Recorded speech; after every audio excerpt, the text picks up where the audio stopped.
Hi, and welcome back to Focal Point AF, our talk. Brian Fisher is my name. The program is Focal Point. The network is the American Family Radio Talk Network.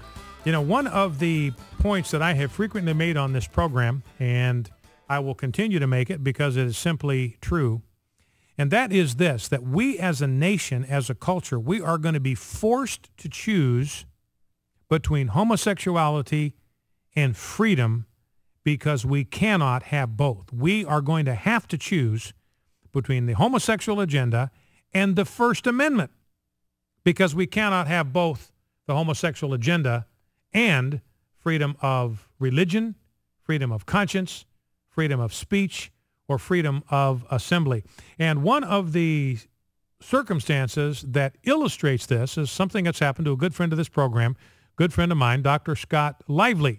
What's happened to him, he's been taken to court, federal court, and accused of crimes against humanity for doing nothing more than proclaiming a biblical view of marriage and homosexuality. And here to help us kind of sort through some of that is Harry Mihet. He is the senior litigation counsel for Liberty Counsel, doing absolutely great work on First Amendment issues. Harry Mihet, welcome to Focal Point with Brian Fisher.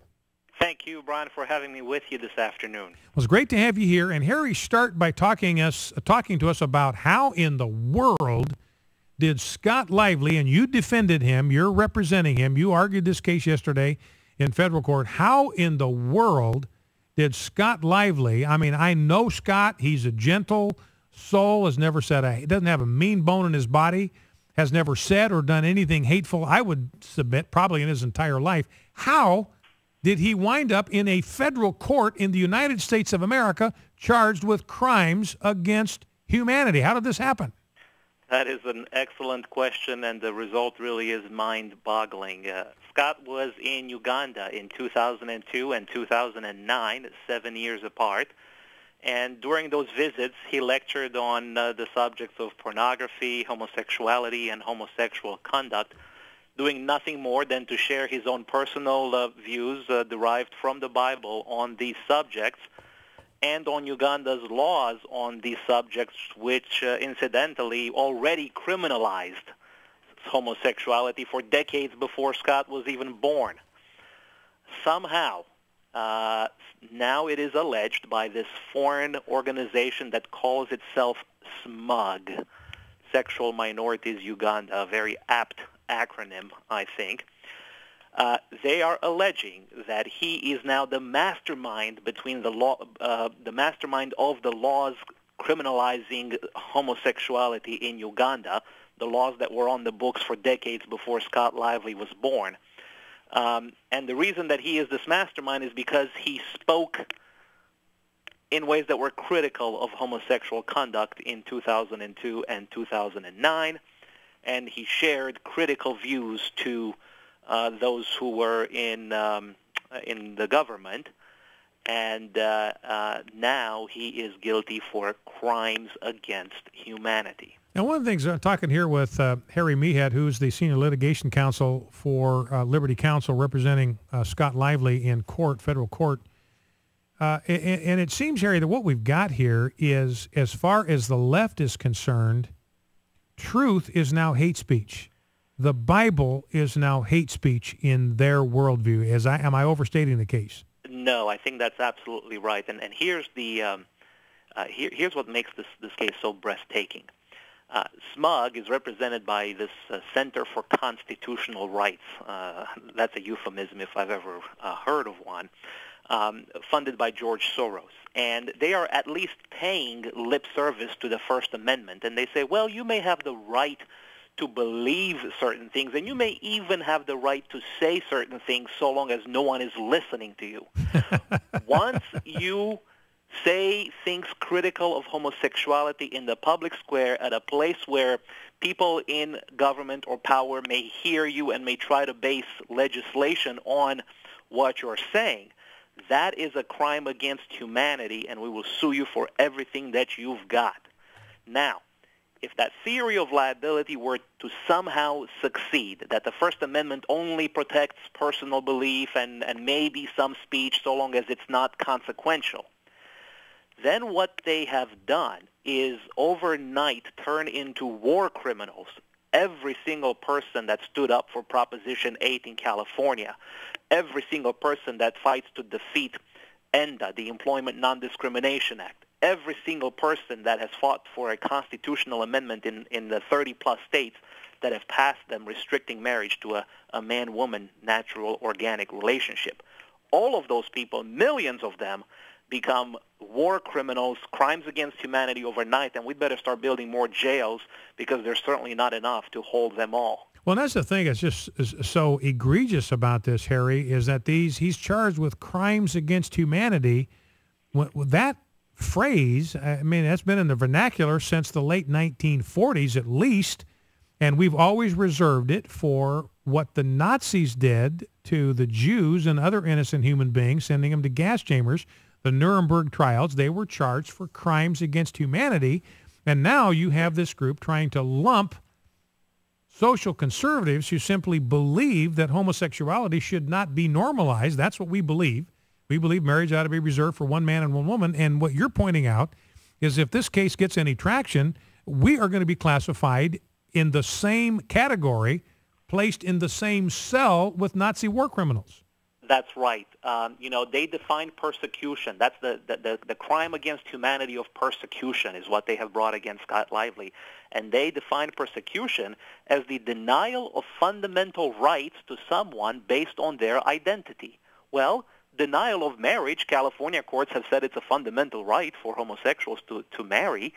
Denial of that fundamental right to someone based on their identity has made every single Prop 8 supporter, including the Alliance Defense Fund, who's defending the measure, including the House Bipartisan Committee, who's defending DOMA in the courts right now. All of them are war criminals and are no different than the Nazi soldiers who threw the cyanide capsules in the gas chambers at Auschwitz. That's the logic. I'm not making this up. Now, the reality is here, Harry, when we look at Scott Lively, when he was in Uganda, he actually used his influence to soften the legislation. I mean, the provision about putting homosexuals to death that was in the original draft of the bill, that's gone. There is no kill the gays bill in Uganda. And Scott's whole effort was to get lawmakers there to consider therapy rather than incarceration as the appropriate way to respond to the issue of homosexual behavior. There is no kill the gays bill. There's actually no bill. The law in Uganda today is the same as before Scott Lively stepped foot in Uganda in 2002. That's the irony here. Homosexuality was always a criminal act in Uganda, as it is in over 80 other countries in the world. This is not a peculiar thing to Uganda. Well, and it was for 200 years in virtually every state in the Union in the United States. That's right. And so, but now what they're saying is that they are considering this bill, and it might pass at some point. And if it might pass, well, then Scott Lively is guilty of crimes against humanity. Think about what they're saying, Brian.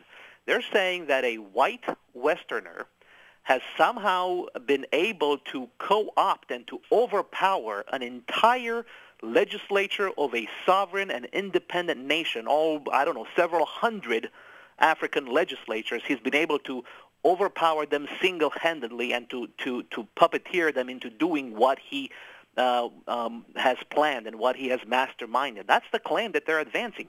Not only is that ludicrous on its face, but it is so racist and so imperialistic and so offensive to Africans to tell them, hey, we don't think that you have the power and the ability to determine public policy for yourself. You are either victims of Scott Lively or you're going to do it the way we tell you that it must be done. Yeah, so it's really insulting to the lawmakers there in Uganda. And what this gay activist group is doing with George Soros money is trying to turn Scott Lively and the rest of us who share his view and his values on homosexuality, turn all of us into Adolf Hitler.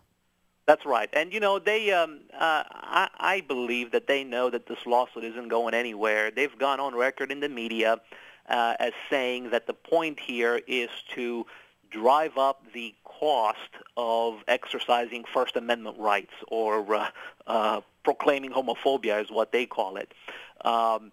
And so, it's a frivolous lawsuit on its face. It looks to me like it's having the opposite effect here. Scott Lively is not the kind of person that's going to be intimidated or that is going to back down. He really is a remarkable individual. Well, and his demeanor gives the lie to his accusation that he's some kind of wild-eyed war criminal.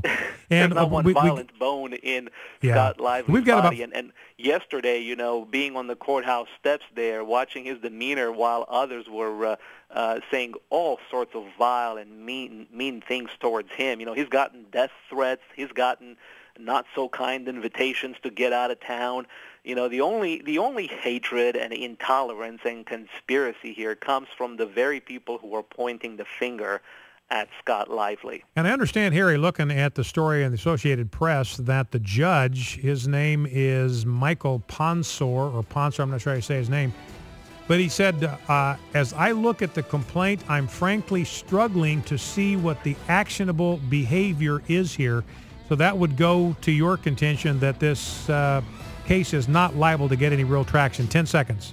That's right. All the media agrees on that point, and yet during the hearing, the Smug's lawyers tweeted that, hey, this is going really good for us, and the judge is very receptive to our arguments. I'm not sure what hearing they were in, but not the same one we all were in. Our guest has been Harry Mihet, a senior litigation counsel for Liberty Counsel, doing great work defending our First Amendment rights. Thank you, Harry, and God bless you in the work of Liberty Counsel. Thank you. God bless you, Brian. Focal Point, AFR Talk. Thanks for listening. Never forget, ladies and gentlemen, one man with God is always in the majority. See you tomorrow.